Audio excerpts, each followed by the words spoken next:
Bonjour, alors je prends un instant avec vous pour faire le point. Avez-vous écrit vos observations personnelles? Donc, je fais référence au schéma de pensée, autant les choses que vous pouvez vous dire dans votre esprit, ce sur quoi vous portez votre attention, les commentaires, etc. Donc, également au niveau de vos émotions, de votre ressenti et même au niveau de votre corps en général. Donc, avez-vous pris le temps d'écrire vos observations personnelles? Deuxième question, avez-vous écrit le premier jet de vos déclarations? Donc, ces fameux messages que vous voulez consciemment envoyer à votre inconscient pour que ça puisse s'intégrer. Pourquoi je vous pose la question?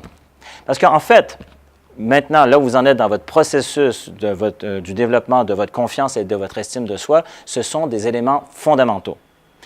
Et si vous ne l'avez pas fait, bien, vous êtes possiblement tombé dans un piège qui est relativement commun, c'est de se dire « je le ferai plus tard ».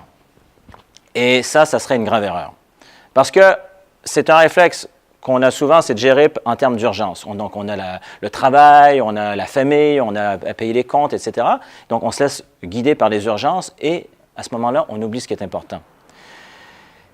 Mais ça peut aller tellement loin, je vous donne un exemple, des gens vont tellement travailler, faire plein de choses, plein d'activités, on peut même, dans certains cas, arriver jusqu'à en perdre la santé. Et pourquoi je vous dis ça? C'est juste pour bien illustrer jusqu'où ça va. Imaginez une personne qui a perdu la santé. Après ça, qu'est-ce qu'elle peut faire? Très peu de choses, parce qu'elle n'a plus d'énergie. Et finalement, ça nous rappelle que notre première responsabilité, c'est de combler nos besoins sainement. Ça peut sembler égoïste, ce que je vous dis, mais c'est l'égoïsme rationnel.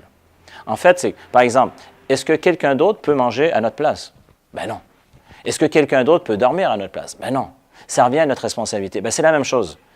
Cette notion, donc vous avez décidé d'investir en vous-même pour développer votre confiance et votre estime de soi. Donc des fois, malheureusement, on peut avoir passé des jours, des semaines, des mois, voire des années, une vie sans en prendre soin. Donc vous allez voir la fameuse pyramide de Maslow, où est-ce que donc ça monte, donc on peut l'avoir mis de côté longtemps, mais finalement on réalise que c'est quelque chose de fondamental et si on ne prend pas rendez-vous avec nous-mêmes, eh bien, ça ne se fera jamais. Parce qu'il n'y a pas quelqu'un en arrière de nous qui est en train de dire « Bon, ben j'attends, c'est quand est-ce que tu le fais, ton programme de développement de la confiance et de l'estime de soi? » Donc, ce n'est pas urgent, c'est important. Alors, ce que je vous conseille de faire, ce que je vous propose de faire, si vous ne l'avez pas déjà fait, c'est vous allez pouvoir regarder la prochaine vidéo qui va vous expliquer pourquoi il y a toutes les raisons qui peuvent nous bloquer dans le processus. Mais une fois que vous aurez vu cette prochaine vidéo, c'est d'arrêter le visionnement si justement vous n'avez pas écrit vos observations et vos déclarations. Parce que sinon, ce programme serait que de la théorie. Et pour qu'un programme, une solution comme celle-ci puisse fonctionner, eh bien, c'est d'être dans la pratique.